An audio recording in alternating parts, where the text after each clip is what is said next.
இருக்கிறார், இல்லை, இறந்துவிட்டார் என்று நாம் தொடர்ச்சியாக 16 ஆண்டுகளாக பேசிக் கொண்டிருக்கிறோம். தொடர்ச்சியாக எமக்குள் முரண்பட்டு, பிரிவுபட்டு, அடிபட்டு, கருத்துக்கள் ரீதியாக மோதிக்கொண்டிருக்கிறோம். இதைத்தானே எதிரி எதிர்பார்க்கிறான்.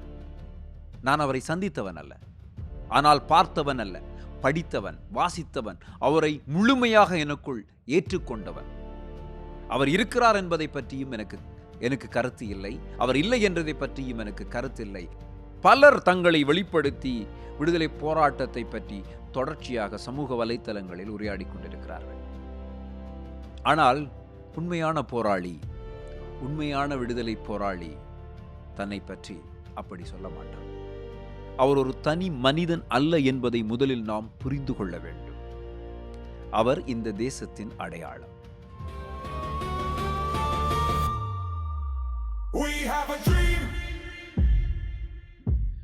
இந்த வரலாற்றின் ஓட்டத்தில் இந்த காலம் மிக முக்கியமான ஒரு காலமாக ஈழத்தமிழர்களுடைய வாழ்க்கையில் நாம் பார்க்க வேண்டும்.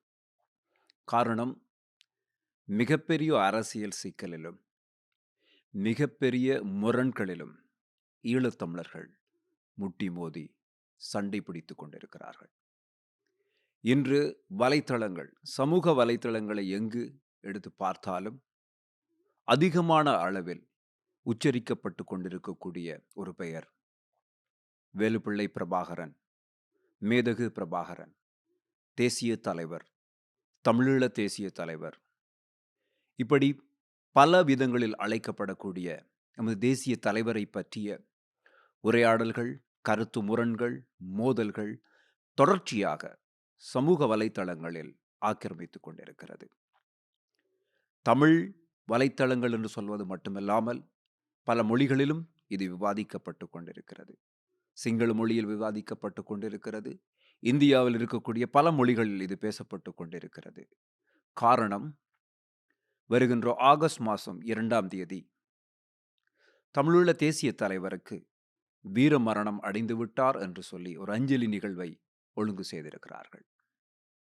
இது பலரை கொதிப்படைய வைத்திருக்கிறது, பலருக்கு மனவேதனை அளித்திருக்கிறது, பலருக்கு இது சரியானது என்று சொல்லக்கூடிய அளவுக்கு அவர்களை அதை ஏற்றுக்கொண்டிருக்கிறார்கள்.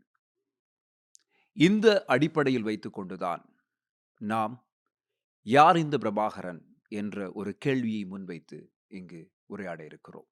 மேதகு பிரபாகரனை பற்றி, வேலுப்பிள்ளை பிரபாகரனை பற்றி சமூக வலைத்தளங்களில் இப்படி பரவலாக பேசப்பட்டு கொண்டிருந்தாலும் இன்று நாம் இந்த வேலுப்பிள்ளை பிரபாகரனை பற்றி ஒரு சாதாரண ஒரு பாமரனின் பார்வையில் பேச இருக்கிறோம். இந்த பாமரன் எனப்படுபவன் தமிழீழ விடுதலை போராட்டத்தை நேசிப்பவன், தமிழீழ விடுதலை புலிகளை நேசிப்பவன், தமிழீழத்துக்கான சுதந்திரத்து காற்றை சுவாசிக்க வேண்டும் என்று ஆசைப்படுபவன். இந்த பாமரனுக்கு அரசியல் அறிவோ அல்லது ராஜதந்திர வழிமுறைகளோ அல்லது சித்தாந்தங்களை பற்றி சிந்திப்பதோ எல்லாம் கிடையாது. காரணம், அவன் ஒரு பாமரன். அவனுக்கு தெரிந்ததெல்லாம் ஒரு விடுதலை போராட்டத்தை முன்னெடுத்த ஒரு தலைவனை பற்றித்தான் அவனுக்கு தெரியும். அந்த தலைவன் இந்த தேசத்துக்காக, தமிழீழ விடுதலைக்காக, தமிழீழ சுதந்திரத்துக்காக எந்த வழிகளிலெல்லாம் போராடி இறுதி வரைக்கும் அந்த போராட்டத்தை நிலைநிறுத்தினார் என்பது மட்டும்தான் அவனுக்கு தெரியும். ஆகையால் அந்த பாமரனின் பார்வையில்தான் இந்த பிரபாகரனை பற்றி நாம் பேசவிருக்கிறோம். பிரபாகரனை நான் பார்த்தவன் அல்ல, இந்த தேசிய தலைவரை நான் பார்த்தவன் அல்ல, ஆனால் அவரை படித்தவன், அவரை வாசித்தவன், அவரை பார்த்தவன் என்று சொன்னால் வீடியோக்களிலும் பல இன்டர்வியூகளிலும் அவரை பார்த்திருக்கிறேன். ஆனால் பார்த்த, படித்த, கேள்விப்பட்ட பல விதமான கருத்துக்களை கொண்டு நமது தேசிய தலைவரை என்னால் ஓரளவுக்கு புரிந்து கொள்ள முடிகிறது, புரிந்து கொண்டிருக்கிறேன் என்பதுதான் எனது நம்பிக்கை. அந்த அடிப்படையில் தான் நாம் இன்று பேசவிருக்கிறோம். யார் இந்த பிரபாகரன்? எதற்காக தமிழீழ விடுதலை போராட்டத்தை முன்னெடுத்தார் என்பது பலருக்கான ஒரு கேள்வியாக இருக்கலாம். இன்று இளம் தலைமுறையினருக்கான ஒரு கேள்வியாக இருக்கலாம். இது வரலாற்று ரீதியாக எமது விடுதலை போராட்டம் எப்படி ஆரம்பித்தது? எதற்காக ஆரம்பித்தது என்ற கேள்விகளுக்கெல்லாம் பதில் சொல்லக்கூடிய ஒரு நிகழ்வாக இது இருக்கப் போவதில்லை. காரணம், நாம் பிரபாகரனை பற்றி மட்டுமே இங்கு பேசப் போகிறோம். இந்த பிரபாகரன் தன்னுடைய இள வயதில், ஒரு டீனேஜர் பருவத்தில் தமிழீழ விடுதலைக்கான போராட்டத்தை ஆரம்பிக்கிறார். அவருடைய கிட்டத்தட்ட 50கள், 60கள் வரைக்கும் அவர் தமிழீழ விடுதலை போராட்டத்தை தொடர்ந்து பயணித்திருக்கிறார். ஒரு நீண்ட நெடிய போராட்டத்தை முன்னெடுத்த ஒரு மாபெரும் தலைவராக நாம் பிரபாகரனை பார்க்கிறோம். இள வயதில், ஒரு டீனேஜர் பருவத்தில் யாருக்கெல்லாம் அந்த வயதை ஒத்தவர்களுக்கெல்லாம் என்ன விதமான ஆசைகள் இருந்திருக்கும் என்பதை நாம் யோசித்து பார்க்கலாம். நன்றாக படிக்க வேண்டும், ஒரு நல்ல கேர்ள் ஃப்ரெண்ட் வேண்டும், நல்லாக உடை உடுத்த வேண்டும், படங்கள் பார்க்க வேண்டும், நண்பர்களோடு சுற்றி திரிய வேண்டும், இப்படியெல்லாம் கனவுகளோடு இருக்கக்கூடிய ஒரு பருவம் அது. அந்த பருவத்தில் தன் தாய் நிலத்தின் விடுதலைக்காக, அந்த விடுதலையே ஒரு இலட்சியமாக கொண்டு ஒரு இளைஞன் வெளிக்கிட்டு இருக்கான். அந்த இலட்சியமாக கொண்டு ஒரு இளைஞன் பயணத்தை தொடங்குகிறார். அந்த பயணம் ஒரு நீண்ட நெடிய பயணமாக மாறுகிறது. அந்த பயணத்தில் அவர் சந்தித்த துரோகங்கள், சந்தித்த இழப்புகள், சந்தித்த சவால்கள், இவை எல்லாவற்றையும் மீறி, அதை எல்லாவற்றையும் தாண்டி, அவை எல்லாவற்றையும் தன்னுடைய இயல்பான நம்பிக்கையின் மூலம் வென்று, கடைசி வரைக்கும் தன் இலட்சியத்துக்காக, இலட்சிய பற்றுக்காக இந்த மண்ணில் இருந்தார், இருக்கிறார் என்ற கருத்துருவாக்கத்தில் நாம் பார்க்க வேண்டியவர் நமது தேசிய தலைவர். 70களின் பிற்பகுதியில் எமது விடுதலை போராட்டம் ஆரம்பிக்கப்படுகிறது. பல இயக்கங்கள் உருவாக்கப்படுகிறது. இந்த உருவாக்கப்பட்ட பல இயக்கங்களை அவர்கள் சென்று செயற்பட்டு தங்களை வளப்படுத்திக் கொள்ளக்கூடிய ஒரு நிலமாக நமது அண்டை நாடு இருக்கிறது. அந்த அண்டை நாட்டில் பல இயக்கங்கள் தன்னுடைய தலைமை பீடத்தை அங்கு அமைத்து, அங்கு அரசியல் செய்து கொண்டு, நமது விடுதலை போராட்டத்துக்கான அடுத்த கட்ட நகர்வுகளை பற்றி அங்கு திட்டமிட்டு கொண்டிருக்கிறார்கள். பல இயக்கங்கள், ஒன்றல்ல, ரெண்டல்ல, என்னுடைய என்னுடைய சிந்தனைக்கு எட்டிய வரைக்கும் கிட்டத்தட்ட 30 இயக்கங்கள் என்று சொல்லி ஒரு வரலாறு சொல்லுகிறது. ஆனால் மிக முக்கியமான இயக்கங்களாக 10க்குள் அடங்கிவிடலாம். இந்த இயக்கங்கள் அண்டை நாட்டில் தம்முடைய பயணத்தை தொடங்குகிறார்கள். இந்த உலகத்தில் தமிழீழ விடுதலைக்கான, தமிழீழ விடுதலை தேசத்தை அடைவதற்கான ஆதரவை இந்த உலகத்தில் எந்த நாடும் இவர்களுக்கு வழங்கவில்லை. ஆதரவு கரம் நீட்டவில்லை. ஆனால் விடுதலைக்கான ஒரு வழியை நாம் அடைய வேண்டும் என்ற ஒரு நம்பிக்கையோடு இந்த இயக்கங்கள் செயற்படத் தொடங்குகிறார்கள். ஆனால் ஒரு நாடு இவர்களை ஆதரிக்கிறது. அது இரகசியமான ஒரு ஆதரவு. இந்த இரகசியமான ஆதரவின் மூலம் அவர்களுக்கு இருக்க வேண்டிய அரசியல் அபிலாசைகள் பல. இந்த இயக்கங்களை வைத்துக்கொண்டு ஒரு சதுரங்க நாடகத்தை, ஒரு அரசியல் கலந்து ஒரு ஒரு நாடகத்தை நடத்துவதற்கு அந்த நாடு முடிவு செய்கிறது. அந்த வழியில் அந்த இயக்கத்தினுடைய தலைவர்களை வைத்துக்கொண்டு அவர்களுக்கு ஆதரவு அளிப்பது போல் ஆயுதங்களை வழங்கி, அவர்களுடைய விடுதலை போராட்டத்துக்கான வழியை அது உருவாக்கி கொடுக்கிறது.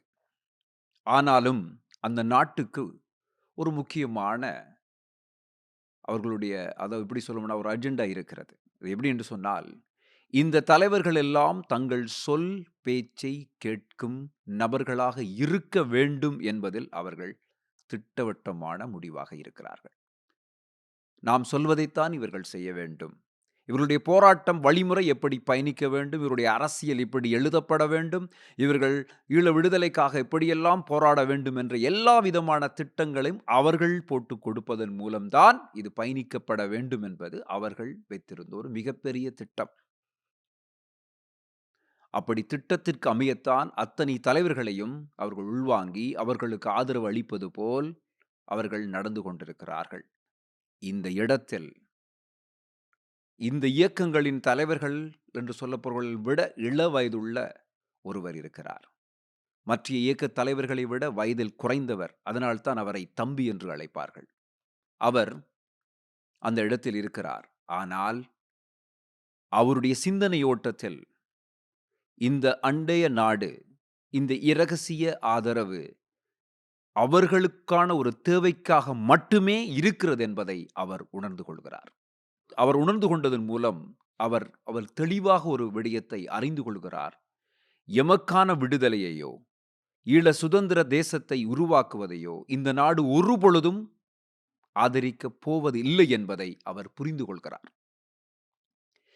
ஆனால் இவர்களோடு இருந்து செயற்பட வேண்டிய ஒரு சூழல் இருக்கிறது. இந்த சூழலின் மூலம் இந்த நாடு கொடுக்கக்கூடிய திட்டங்களுக்கு அமையத்தான் நாம் செயற்பட வேண்டிய ஒரு காலம் இருக்கிறது என்பதை அவர் உணர்ந்து கொள்கிறார். ஈழ விடுதலை போராட்டம் எதற்காக ஆரம்பிக்கப்படுகிறது? என்ன காரணத்துக்காக ஆரம்பிக்கப்படுகிறது? அடிமையாக, சுதந்திர இன்மையாக, இன அழிப்பாக, ஒடுக்குமுறையாக இருக்கக்கூடிய எங்கள் மண்ணிலிருந்து ஒரு விடுதலை அடைய வேண்டும் என்ற ஒரு காரணத்துக்காகத்தானே ஒரு விடுதலை போராட்டத்தை இவர்கள் தொடங்குகிறார்கள்.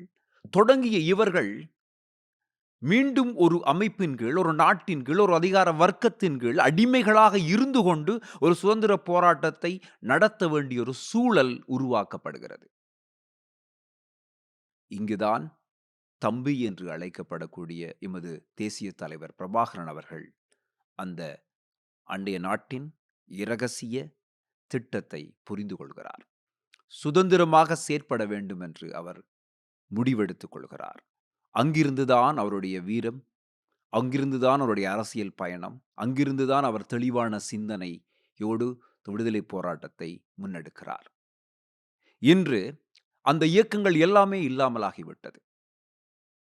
ஆனால் கடைசி வரைக்கும் இந்த உலகப் பரப்பில் ஒரு மனிதன் பேசப்பட்டு கொண்டிருக்கிறான் என்றால், இன்று வரைக்கும் விவாதிக்கப்பட்டு கொண்டிருக்கிறான் என்றால், இன்று வரைக்கும் அவர் உயிரோடு இருக்கிறாரா இல்லையா என்ற கேள்விக்கு உட்படுத்தப்பட்டு கொண்டிருக்கிறார் என்றால், அந்த மனிதன் இந்த சமூகத்துக்கு ஒரு மிகப்பெரிய தாக்கத்தை, மிகப்பெரிய அரசியல் விடுதலையை, மிகப்பெரிய சுதந்திர மனப்பான்மையை உருவாக்கி கொடுத்திருக்கிறான் என்பதுதானே அர்த்தம்.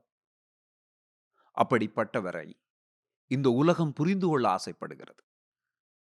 இந்த உலகத்தில் இருக்கக்கூடிய கருத்தியல் வல்லுநர்கள், ஆய்வாளர்கள், போரியல் வல்லுநர்கள் இந்த பிரபாகரன் என்றக்கூடிய ஒரு மாபெரும் மனிதனை பற்றி, இவருடைய அரசியல் நடவடிக்கைகளை பற்றி, இவருடைய போரியல் தந்திரங்களை பற்றி, இவர் எப்படியான போர் முறைகளை கையாண்டார் என்பதை பற்றி அவரை அறிந்து கொள்ள முயல்கிறது.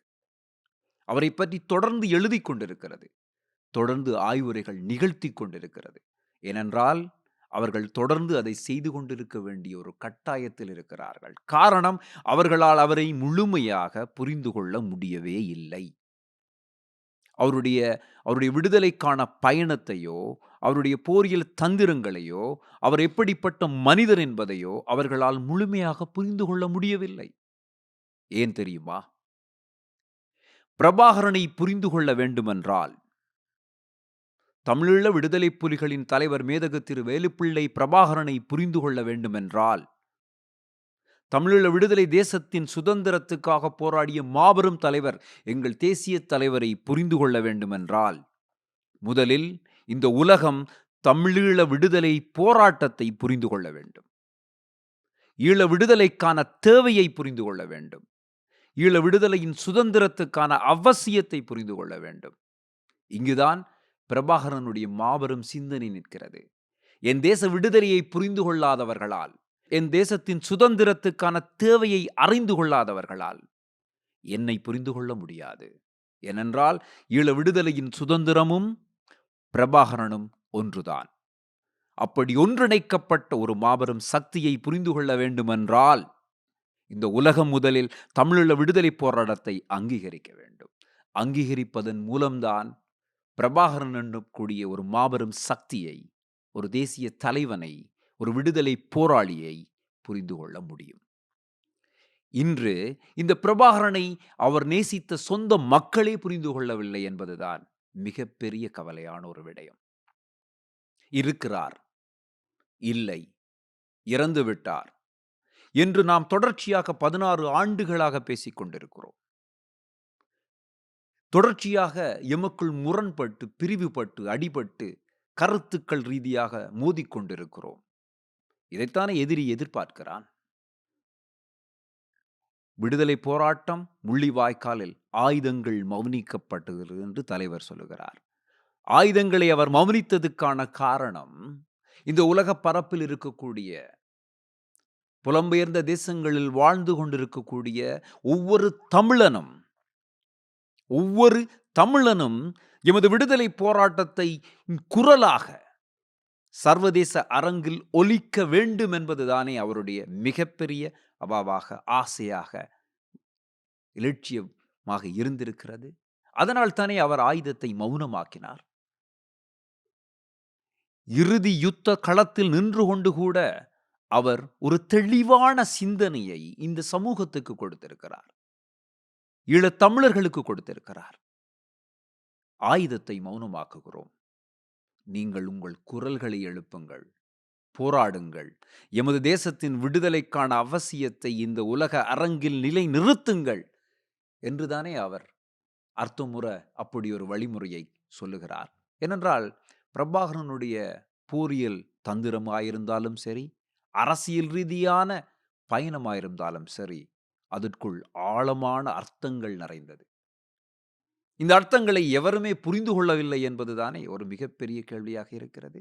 அவரை நேசித்தவர்கள், அவரோடு நின்றவர்கள், அவரோடு போராடியவர்கள், அவர்களுக்கு பாதுகாப்பு வழங்கியவர்கள், அவரை தெரிந்தவர்கள், அறிந்தவர்கள் என்று இன்று உலகப் பரப்பில் ஆயிரக்கணக்கான பேர் இருக்கிறார்கள். ஆனால் அவர்கள் யாருமே அவருடைய அரசியலுக்கான காரணத்தை, தன்னுடைய போராட்ட வழியை எப்படி அவர் கட்டமைத்தார், அதை எப்படி கொண்டு சேர்த்தார், அதற்கான வழிமுறைகளை அவர் எப்படியெல்லாம் கண்டுபிடித்து அதற்கமே அதை ஒழுங்கமைத்து பயணித்தார் என்பதை புரிந்து கொண்டிருக்கிறார்களா என்றால் இல்லை என்றுதானே அர்த்தம். புரிந்திருந்தால் இன்று முரண்களோடு மோதிக்கொண்டிருப்பார்களா? இவர்கள் முரண்களாக நின்று மோதிக்கொண்டிருப்பார்களா? ஒரு பிரபாகரனுக்கு விளக்கு ஏற்றுவதால் மட்டும் உங்களுடைய விடுதலை போராட்டத்தில் அவருக்கு கொடுக்கக்கூடிய மதிப்பு முடிந்து விடுமா? இல்லை, பிரபாகரன் உயிரோடு இருக்கிறார் என்று சொல்லிக்கொண்டு அவர் வருவார், எமது ஈழ விடுதலை போராட்டத்தை தொடர்ந்து பயணிப்பார், இன்னும் களங்கள் காணுவார், எமக்கான விடுதலை அடைவார் என்று சொல்லிக்கொண்டு அவர் வருவார் என்று காத்திற்கொண்டு இருப்பதால் மட்டும் எமது விடுதலை போராட்டம் வெற்றி அடைந்து விடுமா? அல்லது எமது தேசிய தலைவரோட ஆசையை உங்களால் நிவர்த்தி செய்துவிட முடியுமா? நீங்கள் பிரபாகரனை புரிந்து கொண்டவர்களாய் இருந்தால், உமது தேசிய தலைவரின் அரசியல் ஆசைகளையும் இலட்சிய பற்றையும் இலக்கிய உறுதியையும் அறிந்து கொண்டவர்களாய் இருந்தால், அவர் இருக்கிறார் இல்லை என்ற கருத்துக்குள் நீங்கள் வரவே தேவையில்லை. அவர் கேட்டது என்ன? இந்த தேசத்தின் சுதந்திரத்துக்கான உங்கள் உரிமையை உலக பரப்பில் தொடர்ந்து ஒலிக்கச் செய்து எமது விடுதலை அடையுங்கள் என்றுதான் உங்களிடம் அவர் கையளித்தார். நீங்கள் என்ன செய்து கொண்டிருக்கிறீர்கள்? அவர் ஒருவேளை இருக்கிறார், ஒருவேளை அவர் இறந்து விட்டார் என்ற கருத்துக்களில் வைத்துக்கொண்டு மோதிக்கொண்டு உலக பரப்பில் ஒன்றுபட்ட ஒரு இனமாக இலட்சிய பற்றோடு பயணித்த ஒரு விடுதலை இயக்கமாக இருந்த ஒரு அமைப்புகள் 1008 முரண்களும், கதைகளும், சிக்கல்களும், ஒருவனை இழுத்து ஒருவனை பற்றி பேசுவதும் இன்று சமூக வலைத்தளங்களை திறந்தாலே அசிங்கங்களாக ஒருவனை பற்றி தரைக்குறைவாக பேசிக் கொண்டிருக்கிறீர்களே. நீங்கள் உண்மையான பிரபாகரனின் வழி வந்தவர்களாய் இருந்தால், பிரபாகரனை உண்மையாக நேசித்தவர்களாய் இருந்தால், பிரபாகரன் இலட்சியத்தில் பயணிக்க வேண்டியவர்களாய் இருந்தால், நிச்சயமாக இந்த முரண்களின் மூட்டைகளாக நீங்கள் இருந்திருக்க மாட்டீர்கள். நீங்க யாருக்காக போய் செயற்படுகிறீர்கள்? நீங்கள் பிரபாகரனுக்காக செயற்பட்டு கொண்டிருந்தால், பிரபாகரனுடைய தேவை இலட்சிய பற்றுக்காக செயற்படுகளாக இருந்தால், இப்படியான முரண்களின் சண்டைகளில் நீங்கள் உங்களை உட்படுத்திக் கொண்டு விடுதலைக்கான தேவையை மறந்திருக்க மாட்டீர்கள். இன்று செம்மணியில் தொடர்ச்சியாக புதைகுழிகள் தோண்டப்பட்டு எலும்புக்கூடுகள் வெளிவந்து கொண்டிருக்கிறது. இதை பற்றி நீங்கள் பேசுகிறீர்களா? இதுக்கான போராட்டத்தை முன்னெடுக்கிறீர்களா? அதை விட்டுவிட்டு, தேசிய தலைவர் எங்களுக்கு கொடுத்த பாதையில் பயணிப்பதை விட்டுவிட்டு, அவசியமான ஒரு விடயத்தை பேசுவதாக சொல்லிக்கொண்டு அவருடைய இலட்சியத்தை நீங்கள் மறுதலித்துக் கொண்டிருக்கிறீர்கள். இதுதான் யதார்த்தம். இதை புரிந்து கொள்ளாமல் நாம் என்ன செய்து கொண்டிருக்கிறோம்? பிரபாகரன் அவருடைய இலட்சியத்தை பற்றி நாம் எவ்வளவுக்கு தெரிந்து வைத்திருக்கிறோம்? நான் அவரை சந்தித்தவன் அல்ல. ஆனால் பார்த்தவன் அல்ல. படித்தவன், வாசித்தவன், அவரை முழுமையாக எனக்குள் ஏற்றுக்கொண்டவன். அவர் இருக்கிறார் என்பதை பற்றியும் எனக்கு கருத்து இல்லை. அவர் இல்லை என்றதை பற்றியும் எனக்கு கருத்து இல்லை. அவர் எங்களுக்கு தந்தது என்ன? தமிழீழ விடுதலைக்கான ஒரு இலட்சியத்தை. அதுதான் அவர் எங்களுக்கு தந்திருக்கிறார். அதை பற்றித்தானே நாங்கள் பேச வேண்டும். ஒரு இன்டர்வியூவில் அவர் சொல்லுகிறார், என்னுடைய இனத்தின் விடுதலை தான் எனக்கு முக்கியம். என்னுடைய இனத்தின் விடுதலைக்கான பயணம்தான் எனக்கு முக்கியம். இந்த பயணத்துக்காக எமது தேசிய தலைவர் எத்தனை விதமான போராட்டங்களை சந்தித்திருக்கிறார் என்பதை நீங்கள் அறிந்தவர்கள். எத்தனை விதமான துரோகங்களை பார்த்திருக்கிறார். ஒருதனாக ஆரம்பிக்கப்பட்ட ஒரு இயக்கம் மிகப்பெரிய இயக்கமாக வளர்ந்து இந்த உலக அரங்கிலே மிகப்பெரிய ஒரு வல்லாதிக்கம் மிக்க விடுதலை அமைப்பாக வளர்ந்தது என்று சொன்னால் அந்த இலட்சிய பற்றும் அந்த இலட்சிய பற்றுக்காக உண்மையாக இருந்ததும் தான் காரணம். ஒரு விடுதலை போராட்டத்தின் இலட்சியத்தில் உண்மை இல்லாதவர்கள் காலப்போக்கில் காலாவதியாகிவிட்டார்கள், காணாமலாக்கப்பட்டு விட்டார்கள். ஆனால் இன்றும் பிரபாகரன் இருக்கிறார் என்றால், இன்றும் பிரபாகரன் பேசப்பட்டு கொண்டிருக்கிறார் என்றால், இன்று பிரபாகரன் இருக்கிறாரா இல்லையா என்று சொல்லி முரண்களால் நீங்கள் பேசிக் கொண்டிருக்கிற காரணம் பிரபாகரனுடைய இலட்சியம். நாங்கள் எல்லோரும் சேர்ந்து பேச வேண்டியது பிரபாகரனுடைய இலட்சியத்தை பற்றி, தமிழ விடுதலையை பற்றி, தமிழ சுதந்திரத்துக்கான தேவையை பற்றி. அதை விட்டுவிட்டு நாம் என்ன செய்து கொண்டிருக்கிறோம்? உங்களை விட தலைவரை தெரிந்தவர், தலைவரை பற்றிய அறிவுரைகள் எல்லாவற்றையும் அறிந்தவர்கள் உங்களை விட எனக்கு அவ்வளவு பெரிய அறிவில்லை. ஆனாலும் என்னுடைய தேசிய தலைவனை நான் உளமாற நேசிக்கிறேன். அவர் நேசிப்பதன் மூலம் அவருடைய உள்ளத்தின் ஆசையை என்னால் உணர்ந்து கொள்ள முடிகிறது. அப்படித்தான் ஒவ்வொரு தமிழனும், இந்த உலகத்தில் வாழ்ந்து கொண்டிருக்கக்கூடிய ஒவ்வொரு தமிழனும் பிரபாகரனுடைய இலட்சிய ஆசையை, தமிழீழ சுதந்திரத்துக்கான தேவையை புரிந்து கொள்ள வேண்டும். அதை புரிந்து கொள்ளாமல், அதை அறிந்து கொள்ளாமல், அதுக்கான தேவையை உணர்ந்து கொள்ளாமல் நாம் என்ன செய்து கொண்டிருக்கிறோம் என்று சொன்னால், எமக்குள் முட்டி மோதி எமது போராட்டத்துக்கான பயணத்தை இடைநிறுத்திவிட்டு வேறு வழியில் திசை திருப்பி நாம் போய்க் கொண்டிருக்கிறோம். ஆம், இந்த உலகம் அதைத்தான் எதிர்பார்த்தது. பிரபாகரனை வீழ்த்திவிட முடியும் என்று இந்த உலகம் நம்பியது. பிரபாகரன் மண்டியிட்டு சரணடைவார் என்று சொல்லி இந்த உலகம் நம்பியது. பிரபாகரன் கிடைக்கக்கூடிய அரசியல் லாபங்களை வைத்துக்கொண்டு அதை கடந்து வந்து விடுவார், நாங்கள் கொடுக்கக்கூடிய சில திட்டங்களை ஏற்றுக்கொண்டு விடுவார் என்று இந்த உலகம் நம்பியது. ஆனால் பிரபாகரன் தன்னுடைய இலட்சியத்தில் உறுதியாக இருந்தார், உண்மையாக இருந்தார். அதனால் கடைசி வரைக்கும் தன் இலட்சிய பயணத்தில் இருந்து அவர் ஒரு துளி கூட தவறவே இல்லை. அவர் அதை நோக்கியே நகர்ந்தார். அதனால்தான் இந்த உலகம் கொடுத்த அத்தனை விதமான அபிலாசைகள், லாபங்கள், பணங்கள், அதிகாரங்கள் எல்லாவற்றையும் அவர் தூக்கி எறிந்து இலட்சியத்தோடு அவர் நிற்க முடிந்தது. அப்படிப்பட்ட ஒரு மனிதரை பற்றி, அப்படிப்பட்ட ஒரு தேசிய தலைவனை பற்றி நாம் அறிந்திருப்போம். ஆனால் அவரை புரிந்து கொண்டிருப்போம். ஆனால் நாம் இன்று முட்டி மோதி முரண்பட்டு கொண்டு இருக்க வேண்டிய அவசியமே இல்லை. இதுதான் யதார்த்தம். இதுதான் ஒரு பாமரனின் பார்வை. இன்று லட்சக்கணக்கான ஈழத்தமிழர்கள் இந்த உலக பரப்பில் வாழ்ந்து கொண்டிருக்கிறார்கள். இவர்களில் தலைவருடைய மரணம் பற்றியோ அல்லது அவருடைய இருப்பை பற்றியோ அவர்களுக்குள் உங்களைப் போன்ற கேள்விகள் இருக்குமா என்று சொன்னால் நிச்சயமாக இருக்காது என்றுதான் நான் நம்புகிறேன். ஏனென்றால் அவரை நேசிக்கக்கூடிய தேசிய தலைவரை மனதளவில் ஏற்றுக்கொண்டிருக்கக்கூடிய எல்லோருக்கும் அவர் எப்படி இருப்பார், எப்படி இருக்கிறார் என்பதை அவர்களால் உணர்ந்து கொள்ள முடியும். அது தேவையும் அல்ல. ஏனென்றால் தலைவருடைய ஒரு இன்டர்வியூவில் அவர் சொல்லுவார், இந்த தமிழர்கள், எமது மக்கள் ஒருதன் மீளே முழுமையான சுமைகளை ஏற்றிவிட்டு அவர் பெற்றுக் கொடுப்பார், அவர் விடுதலை அடைந்து தந்து விடுவார் என்று நம்பிக்கொண்டு இருந்து விடுவார்கள். அது தவறு என்று சொல்கிறார். ஆம், அவர் ஒரு விடுதலை போராட்ட பயணத்தை அவர் நடத்தி, ஒரு வெற்றிகரமான உலக பரப்பில் எமக்கான தேவையை நிறுவிவிட்டார். அதைத் தொடர்ந்து பயணித்து அடைய வேண்டியது எங்களுடைய கடமையாய் இருக்க, அவரை அறிந்தவர்கள், தெரிந்தவர்கள், புரிந்தவர்கள் எல்லாரும் அதைப் பற்றி கவலைப்படாமல், அது அவருடைய சுதந்திரத்துக்கான தேவையைப் பற்றி கவலைப்படாமல், என்ன செய்து கொண்டிருக்கிறோம்? எமக்குள் முட்டி மோதி, பிரச்சனைகளை உருவாக்கி, இன்றைய சர்வதேச அரங்கில் மற்றவர்கள் எம்மை பார்த்து சிரிக்கக்கூடிய, ஏளனம் செய்யக்கூடிய அளவுக்கு நாம் எம்மை உட்படுத்திக் கொண்டிருக்கிறோம். தனி மனிதனாக தன்னுடைய விடுதலை போராட்ட பயணத்தை ஆரம்பித்த தேசிய தலைவர், சிறுக சிறுக தன்னுடைய படையணியை கட்டமைத்து, அந்த படையணியின் நம்பிக்கையுரியவர்களை இணைத்து, அவர்களுடைய முதலாவது முக்கியமான, வெற்றிகரமான உலக அரங்கில் இவர்கள் யார் என்ற கேள்வியை நிலைநிறுத்திய ஒரு தாக்குதலாக 1983ஆம் ஆண்டு ஜூலை மாதம் திண்ணவேலியில் அவர்கள் வெற்றிகரமான ஒரு தாக்குதலை நடத்துகிறார்கள்.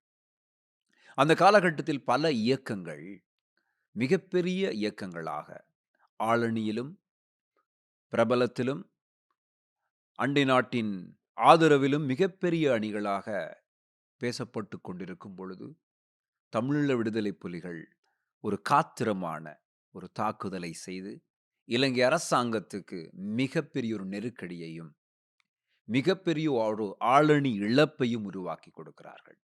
அந்த தாக்குதல் தான் தமிழீழ விடுதலை போராட்டத்தின் முக்கியமான பிறப்பாக நாம் பார்க்க வேண்டும்.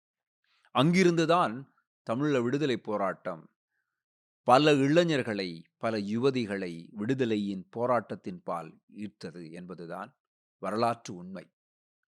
இந்த வழியில் தான் நாம் பிரபாகரனை புரிந்து கொள்ள வேண்டும். ஏனென்று சொன்னால், தன்னுடைய விடுதலை போராட்டத்தை மிக தெளிவாக, மிக திட்டமிடலுடன் அவர் ஆரம்பிக்கின்றார். அவருடைய பயணங்கள் கடந்த 30 ஆண்டுகளாக அவர் விடுதலை போராட்டத்தில் பயணித்திருந்தாலும், அந்த 30 ஆண்டுகளிலும் அவர் ஒவ்வொரு ஆண்டுகளிலும், ஒவ்வொரு காலகட்டத்திலும் தன்னுடைய விடுதலை போராட்டத்துக்கான பயணத்தை தெளிவாக திட்டமிடுகிறார். தெளிவாக திட்டமிடக்கூடிய ஒருவர் முள்ளிவாய்க்காலில் 2009இல் அவர் ஒரு தெளிவான ஒரு திட்டமிடலை நிச்சயமாக இந்த உலகத்துக்கு கொடுத்திருக்கிறார். அதுதான் ஆயுதங்களை நாங்கள் மௌனமாக்குகிறோம். இந்த ஆயுதம் மௌனமாக்குவதற்கு பின்னால் இருக்கக்கூடிய அடுத்த அரசியல் அறைகூவல் என்பது இந்த உலக பரம்பில் இருக்கக்கூடிய தமிழர்களுடைய உரிமைக்கான குரலாக மாற வேண்டும் என்பதுதான். ஆயுதங்கள் மௌனமாக்கப்படுகிறது, உங்கள் குரல்கள் விடுதலைக்காக ஒலிக்க வேண்டும் என்பது. இது நடக்கக்கூடாது. இது நடந்துவிட்டால் நிச்சயமாக ஒரு இராணுவ பலத்தோடு, இராணுவ பலத்தின் மூலம் விடுதலை புலிகள் செய்து காட்டிய வெற்றியை தாண்டிய ஒரு மக்கள் எழுச்சியின் மூலம் ஈழ சுதந்திரம் அடைந்துவிடும் என்பதை எமக்கு எதிரானவர்கள் புரிந்து கொள்கிறார்கள். ஆகவே இது நடக்காமல் இருக்க அவர்கள் செய்யக்கூடிய மிகப்பெரிய சூழ்ச்சிகளாகத்தான் உலக பரப்பில் இயங்கிக் கொண்டிருந்த எமது அமைப்புகளுக்கு நுழைந்து அவர்களை பிரித்தாளும் தன்மையை கடைபிடிக்கிறார்கள். ஒருவர் சந்தேகத்துடன் பார்க்க வேண்டிய சூழலை உருவாக்குகிறார்கள். யாரை நம்புவது, யாரோடு நிற்பது, யார் இவர்கள் என்ற கேள்வியை எமக்குள் உருவாக்குகிறார்கள். இதன் மூலம் என்ன நடந்தது? நாம் நம்மையே சந்தேகித்து பார்க்கக்கூடிய ஒரு சூழலை நாமே உருவாக்கிக் கொள்கிறோம். இதன் மூலம் நாம் செய்ய வேண்டிய பணியை, நாம் செய்த வேண்டிய கடமையை இருந்து வெளியே வந்துவிட்டு நம்மை தற்காத்து கொள்ளக்கூடிய அல்லது நம்மிடம் இருக்கக்கூடிய பொருளாதார அரசிய பலங்களை தக்க வைக்கிறதுக்கான முயற்சியில் ஈடுபடுகிறோம். இது என்ன விதமான சூழலை உருவாக்கிவிட்டது என்று சொன்னால், இந்த 16 ஆண்டுகளில் எமது விடுதலை போராட்டத்துக்கான பயணத்தை சிறுக சிறுக படிப்படியாக வீழ்ச்சியடைய செய்திருக்கிறது. இதிலிருந்து நாம் எப்படி வெளிவர வேண்டும் என்பதை பற்றி நாம் யோசிக்கவில்லை. இதிலிருந்து உலக அரங்கில் இருக்கக்கூடிய எமது தமிழ் சமூகத்தை ஒன்றிணைத்து எமது விடுதலைக்கான பயணத்தை நாம் எப்படி கொண்டு செல்ல வேண்டும் என்பதை பற்றி நாம் யோசிக்கவில்லை. மாறாக எமது தேசிய தலைவர் எமக்கு கொடுத்த பணியை செய்வதை விட அவர் இருக்கிறார் இல்லையா என்கின்ற ஒரு கேள்வியை முன்வைத்து கடந்த 16 ஆண்டுகளாக நமக்குள் நாம் முரண்பட்டு கொண்டிருக்கிறோம். அவர் இருக்கிறாரா இல்லையா என்பதல்ல இங்கு கேள்வி. அவர் ஒரு தனி மனிதன் அல்ல. அவர் ஒரு தனி மனிதன் அல்ல என்பதை முதலில் நாம் புரிந்து கொள்ள வேண்டும். அவர் இந்த தேசத்தின் அடையாளம். எமது ஈழ விடுதலையின் குறியீடு. ஈழ விடுதலைக்காக சுவாசித்த ஒரு மாபெரும் மனிதன். அவருடைய உள்ள ஆத்மார்த்தமான ஆசை என்பது இந்த உலக பரப்பில் வாழ்ந்து கொண்டிருக்கக்கூடிய புலம்பெயர் தமிழர்கள் அனைவரும் ஒன்றிணைந்து எமது தேசத்துக்காக போராட வேண்டும் என்பதுதான். அவருடைய இலட்சியப்பற்றை தூக்கி எறிந்துவிட்டு, அவருடைய இலட்சியத்துக்காக அவர் எங்களுக்கு கொடுத்த பணியை நாம் செய்வதை தவற விட்டுவிட்டு, அவர் இருக்கிறார் இல்லையார் என்ற கேள்வியில் நம்மை உட்படுத்தி எமக்குள் முரண்பட்டு உடைந்து போய் கிடக்கிறோம். இது எதிரியின் திட்டமாக இருக்கிறது. இதைத்தான் எதிரி ஆசைப்படுகிறான். ஏனென்றால் ஒரு முள்ளிவாய்க்காலில் லட்சக்கணக்கான மக்களினுடைய இழப்பு என்பதும், ஆயிரக்கணக்கான விடுதலை போராளிகளின் இழப்பு என்பதும், உலக பரப்பில் வாழ்ந்து கொண்டிருக்கக்கூடிய ஒவ்வொரு ஈழத் தமிழனுடைய மனதிலும் ஒரு ஆறாத ஒரு இலட்சிய நெருப்பை, அணையாத ஒரு இலட்சிய நெருப்பை உருவாக்கி இருக்கும். அதன் மூலம் அவர்கள் மிகப்பெரிய ஒரு போராட்டத்தை இந்த உலக பரப்பில் செய்வார்கள் என்று அவர்கள் கருதினார்கள். அவர்கள் அச்சப்பட்டார்கள். அதை செய்ய விடாமல் தடுப்பதற்குத்தான் அவர்கள் பல வழிகளில் எம்மை குழப்பினார்கள். அந்த வழிகளில் தான், அவர் குழப்பிய வழிகளில் நாம் விழுந்து கிடக்கிறோம் என்பதுதான் யதார்த்த உண்மை. இந்த உண்மையை நாங்கள் புரிந்து கொள்ளாமல் இன்றும் முரண்களோடு நிற்கிறோம். தலைவருக்கு ஒரு விளக்கை ஏற்றி விடுவதால், அவருக்கு ஒரு வீரமரணம் என்று சொல்லி அறிவித்து விடுவதால், எமது விடுதலை போராட்டத்தை அடுத்த கட்டத்தை உங்களால் எப்படி அடைந்து விட முடியும்? உங்களுடைய அடுத்த கட்டம் என்னவாக இருக்கும்? அல்லது தலைவர் உயிரோடு இருக்கிறார் என்று சொல்லிக்கொண்டு வருவார் என காத்திருந்து கொண்டு, அவர் வந்து பணி செய்வார், அவர் வந்து படையை கட்டமைப்பார், அவர் வந்து படை நடத்துவார், அவர் வந்து விடுதலையை பெற்றுத் தருவார் என்று உங்கள் கடமைகளை தட்டி கழித்து கொண்டு அமர்ந்து விட்டால் மட்டும் அவருடைய இலட்சிய தேவை, அவருடைய இலட்சிய ஆசை நிறைவேற்றப்பட்டு விடுமா? இதுதான் நாம் ஒவ்வொரு பாமரனாகிய தமிழர்களாகிய நாம் எமக்குள் கேட்க வேண்டிய கேள்வி. இருந்தாலும் இருக்காவிட்டாலும் அவர் எமக்குள் இருக்கிறார் என்பதுதானே நிஜம். அவருடைய ஆத்மா எமக்குள் இருக்கிறது. அவருடைய உணர்வு எமக்குள் இருக்கிறது. அவருடைய இலட்சியம் எமக்குள் இருக்கிறது. எமது தேசிய தலைவன் மேல் நாங்கள் வைத்திருக்கக்கூடிய தொடர்பு என்பது ஒரு இலட்சியத்துக்கான பயணம். இதைத்தான் அவரும் ஆசைப்பட்டார். அவர் தன்னை ஒரு தலைவனாக இந்த உலகத்தில் ஒரு மிகப்பெரிய மாபெரும் தலைவனாக, அதிகாரம் மிக்கவனாக தன்னை நிலைநிறுத்த ஆசைப்பட்டதே இல்லை. அப்படி அவர் ஆசைப்பட்டிருந்தால் இன்று உலகத்தில் இருக்கக்கூடிய அதிகார வர்க்கங்களோடு சேர்ந்து அவர் பல விடயங்களை செய்து கொண்டிருந்திருப்பார். ஆனால் உண்மையுள்ள ஒரு நேர்மையுள்ள நல்ல மனிதனாக வாழ வேண்டும், தன்னுடைய இலட்சியத்தில் என்றும் நிலைத்து நிற்க வேண்டும் என்பதுதான் அவருடைய ஆசையாக இருந்தது. ஆகவேதான் அவரை அந்த வழியில் பயணிக்க வைத்தது. அந்த வழியில் அவரோடு நாம் சேர்ந்து பயணிக்க வேண்டியதுதான் ஒவ்வொருவருடைய கடமையாக இருக்கிறது. இது ஈழத்தமிழர்களுக்கான ஒரு பேச்சாக மட்டும் இருந்து விட முடியாது. எமது படைகள், அதாவது மன்னர்கள், வரலாறுகள், உலகத்தை ஆண்ட தமிழன், ராஜராஜ சோழன், ராஜேந்திர சோழன், கரிகாலன், இப்படி பின்னோக்கி நம்ம வரலாறுகளை நாம் பேசிக் கொண்டிருக்கிறோம். உலக பரப்பில் மிகப்பெரிய ஒரு இனமாக, ஆண்ட இனமாக, பல நாடுகளை கொண்ட இனமாக இருந்த ஒரு தமிழ் தேசம் இன்று ஒரு சொந்த நாடு இல்லாமல் இந்த உலகத்தில் இருக்குது என்று சொன்னால், இந்த முரண்களால் எமது தமிழ் சமூகம் உட்படுத்தப்பட்டு சிக்கல்களுக்குள் மாட்டி அவர்களுக்குள் முரண்பட்டு உடைபட்டு அடிபட்டு கொண்டு இருப்பதுதான் காரணம். அதனால்தான் ராஜராஜ சோழனுடைய காலத்துக்கு பிறகு, ராஜேந்திர சோழனுடைய காலத்துக்கு பிறகு, பண்டாரவணியினுடைய காலத்துக்கு பிறகு, சங்கிலினுடைய காலத்துக்கு பிறகு எங்களால் ஒரு தேசத்தை உருவாக்கி ஆட்சி செய்ய முடியவில்லை. காரணம், எமது எதிரி தெளிவாக எமக்கு எதிராக திட்டமிடுகிறான், எம்மை குழப்புகிறான். இங்கு மிக முக்கியமான ஒரு கேள்வியை நாம் முன்வைக்க வேண்டும். தமிழீழ தேசிய தலைவரின் இலட்சியம் என்ன? மேதகு பிரபாகரன் அவர்களுடைய விடுதலைக்கான பயணம் என்ன? இந்த இரண்டையும் புரிந்து கொள்வதன் மூலம்தான், இந்த இரண்டுக்காக நாம் பயணிப்பதன் மூலம்தான் அவர் இருப்பை நம்மால் நிலைநிறுத்த முடியும்.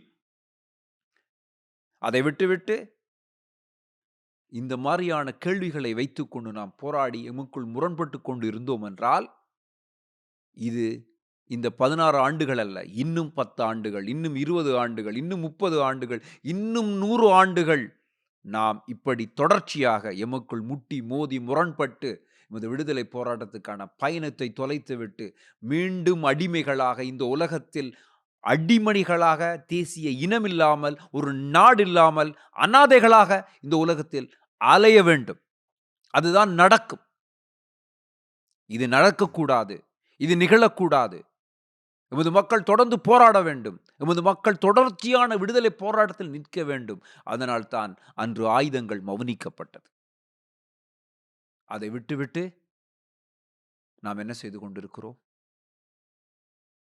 இன்று தேசிய தலைவரை பற்றி நிறைய பேர் சமூக வலைத்தளங்களில் பேசிக் கொண்டிருக்கிறார்கள். அவரோடு அங்கு நின்றேன், அவரோடு இருந்தேன், அவரோடு பேசினேன், அவரோடு நான் அவரை பற்றி எனக்கு தெரிந்தவன் என்றெல்லாம் பேசிக் கொண்டிருக்கிறார்கள்.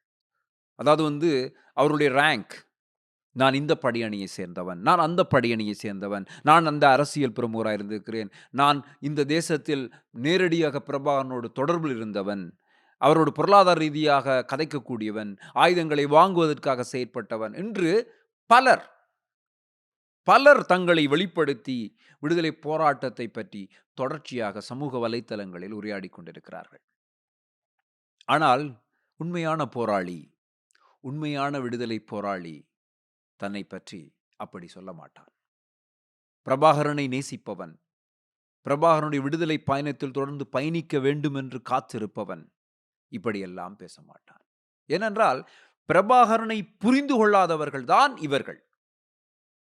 அவருடைய இலட்சியத்தை புரிந்து கொண்டவர்களால் மட்டும்தான் அவருடைய இலட்சிய பயணத்தில் பயணிக்க முடியும். அவருடைய இலட்சியத்தை, அவருடைய மன உறுதியை, அவருடைய மனத்துக்கான தேவையை, விடுதலைக்கான வழியை தெரிந்து கொள்ளாதவர்கள் தான் இன்று முரண்பட்டு கொண்டு பேசிக் கொண்டிருக்கிறார்கள். அதான் உண்மை. நம்முடைய தேசிய தலைவரின் ஆசை என்ன? அவர் எதற்காக போராடினார்? இத்தனை ஆண்டுகள் இவ்வளவு போராளிகள், இவ்வளவு மக்களை இழந்து நாம் தொடர்ந்து எதற்காக போராடினோம்? தமிழ் ஈழ சுதந்திரத்துக்காகத்தானே. அந்த தமிழீழ சுதந்திரத்துக்காக தொடர்ந்து பயணிப்பவர்களானால், அந்த சுதந்திரத்தை அடைய வேண்டும் என்று தொடர்ந்து பயணிப்பவர்கள் நிச்சயமாக இந்த முரண்களோடு நின்று முட்டி மோதிக்கொண்டிருக்க மாட்டார்கள். ஏனென்றால் தேசிய தலைவரின் ஆன்மாவாக, அவருடைய ஆசையாக, அவருடைய விடுதலை பயணமாக ஏற்றுக்கொண்டவர்களால் நிச்சயமாக அவரை பற்றிய சிக்கல்களையும் முரண்களையும் இந்த சமூகத்தில் வைத்து பேசிக் கொண்டிருக்க மாட்டார்கள். இதுதான் ஒரு பாமரனுடைய பார்வை. நிச்சயமாக. ஏனென்றால் நாங்கள் அரசியல் ஆய்வாளர்கள் அல்ல. ஆனால் ஒரு சாதாரண மனிதனாக, ஒரு சிறுவனாக விடுதலை போராட்டத்தை ஆரம்பித்து ஒரு தலைவன் எத்தனை களங்கள், எத்தனை போராட்டங்கள், எத்தனை துரோகங்கள், எத்தனை விதமான ஆபத்துக்கள், இது எல்லாவற்றையும் கடந்து கடந்து கடந்து அவரோடு நின்றவர்கள், அவரோடு தோளோடு நின்றவர்கள், நண்பர்கள், உற்றவர்கள் எல்லாரையும் இழந்து மீண்டும் படையை உருவாக்கி உருவாக்கி உருவாக்கி அவர் கடைசி வரைக்கும் தொடர்ந்து போராடினார் என்றால் அவருடைய இலட்சியம் என்று அந்த தமிழீழ விடுதலைக்கான அந்த தேசிய இலட்சியத்துக்காகத்தானே. அந்த இலட்சியத்தை தானே நாங்கள் எல்லோரும் எமதாக்கி அதுக்கு தொடர்ந்து அதுக்காக பயணிக்க வேண்டும். அதை விட்டுவிட்டு அவர் சொல்லுகிறார், தனி மனித தூதி. அதாவது என்னை இறைவனாக, என்னை ஒரு மிகப்பெரிய தலைவனாக, ஒரு மாபெரும் அடையாளமாக நீங்கள் வரிந்து கொள்ள வேண்டாம். உங்களுக்கான தேவை என்ன? எமது விடுதலை போராட்டம், எமது தேசத்தின் விடுதலை. அந்த விடுதலையை உருவாக்கி, அந்த விடுதலையான அந்த தேசத்தில் நம்ம தேசிய கொடியை ஏற்றிவிட்டு தான் நாம் அடுத்த கட்டத்தை பற்றி பேச வேண்டும். அதுதான் எமது தேசிய தலைவரனுடைய ஆசையை பின்பற்றக்கூடிய, அவருடைய விடுதலை வழியை பின்பற்றக்கூடிய அனைவரின் பயணமாக இருக்க வேண்டும். அதை விட்டுவிட்டு விடுதலை போராட்டத்தை தூக்கி தள்ளிவிட்டு யார் பெரியவன், யார் ஆள்பவன், யார் பலம் பொருந்தியவன் என்ற போராட்டங்களில் நாம் ஈடுபட்டு கொண்டிருக்கிறோம். நான் பெரிது நீ பெரிது அல்ல, நாடு பெரிதென்று நினைப்பவன் தான். இதுவும் நம்முடைய தேசிய தலைவருடைய வார்த்தை. அப்ப தேசிய தலைவருடைய பொன்மொழிகளை நாம் புறந்தள்ளி விட்டோம். அவருடைய இலட்சிய பற்றை நாம் புறந்தள்ளி விட்டோம். அவருடைய ஆசைகள், அபிலாசைகளை எல்லாவற்றையும் தூக்கி எறிந்து விட்டோம். காயப்பட்ட போராளிகளுக்கான வாழ்வாதாரம், அதையெல்லாம் பற்றி நாம் யோசிப்பதில்லை. வறுமை கோட்டில் இருக்கக்கூடிய எமது மக்களுடைய வாழ்வாதாரம், அதை பற்றியெல்லாம் நாம் சிந்திப்பதில்லை. வெளிநாடுகளில் இருந்து கொண்டு நாம் பேசிக்கொண்டிருப்பது என்ன? நாம் சிந்தித்து பார்க்க வேண்டும். அப்ப இங்கு ஒரு பாமரனின், ஒரு சாதாரண மனிதனின் கேள்வி என்னவென்றால், அப்ப என்னுடைய விடுதலை போராட்டம், என் தேசத்தின் சுதந்திரம், லட்சக்கணக்கான மக்களின் ஆத்மாக்கள், இழப்புகள், போராளிகளின் இழப்புகள், இதை பற்றி நாம் பேச மாட்டோமா? இது சார்ந்து நாம் போராடாமல், அவருடைய இலட்சியத்தை பின்பற்றாமல் நாம் செய்து கொண்டிருப்பது தவறு என்பதை நாம் உணர்ந்து கொள்ள வேண்டும். இதுதான் ஒரு பாமரனின் பார்வையாக நாம் வைக்கிறோம். இருக்கிறார் இல்லையா என்பதை அல்ல, அவர் எடுத்துக்கொண்ட இலட்சிய பற்று, அது சார்ந்து பயணிப்பதுதான் இன்றைய காலத்தின் கட்டாயம். அதை நாம் பின்பற்ற வேண்டும். அதற்காக நாம் பயணிக்க வேண்டும். அதுதான் நம்முடைய தேசிய தலைவருக்காக நாம் செய்ய வேண்டிய ஒரு கடமை. அந்த கடமையை தவறியவர்கள்தான் இன்று முரண்பட்டு கொண்டு நிற்கிறார்கள் என்பதுதான் யதார்த்தம். எனவே நாம் உணர்ந்து கொள்ள வேண்டும். இங்கு தேசிய தலைவர் உயிரோடு இருக்கிறாரா இல்லையா என்பதல்ல கேள்வி. எமது விடுதலை காத்திருக்கிறது. எமது தேசத்தின் சுதந்திரத்துக்கான போராட்டம், எமது மக்கள், இறந்து போன மக்களுடைய ஆத்மாக்களுடைய அனைத்து, எமது ஈழ விடுதலைக்காக அத்தனை உயிர்களுக்காகவும் நாம் தொடர்ந்து பயணிக்க வேண்டும். எமது விடுதலை போராட்டத்தை வெற்றியடைய வேண்டும். அதுதான் நம் தேசிய தலைவரின் ஆசையாக இருக்கிறது. அதை தவிர்த்துவிட்டு முரண்களின் மூட்டைகளாக இந்த உலகத்தில் நாம் நின்று விட்டோம் என்றால், காலத்தில் நாம் காணாமல் போய்விடுவோம். எமது விடுதலை போராட்டம் யாருமற்ற அனாதையாக இந்த உலகத்தில் நின்று கொண்டிருக்கிறது. We have a dream.